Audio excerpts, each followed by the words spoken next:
দলের প্রতিষ্ঠাবার্ষিকীতে বিএনপির প্রতিষ্ঠাতা ও সাবেক রাষ্ট্রপতি জিয়াউর রহমানের সমাধিতে ফুল দিয়ে শ্রদ্ধা জানিয়েছেন দলটির নেতা কর্মীরা।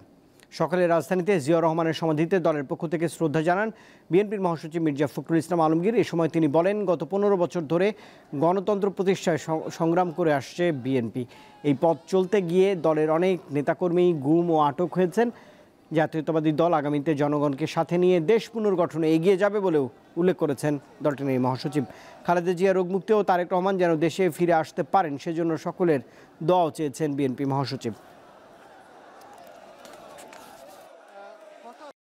বাংলাদেশ জাতীয়তাবাদী দল সবসময় নেতৃত্ব দিয়েছে, আগামী দিনেও তার সঠিক রাজনীতি এবং জনগণকে সঙ্গে নিয়ে আবারও সঠিকভাবে সামনের দিকে এগিয়ে যাবে।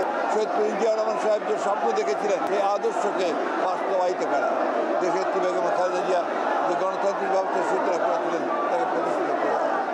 আর একই সঙ্গে আজকে আমাদের ভারপ্রাপ্ত চেয়ারম্যান তারেক রহমান যে নতুন বাংলাদেশের স্বপ্ন দেখছেন সেই বাংলাদেশকে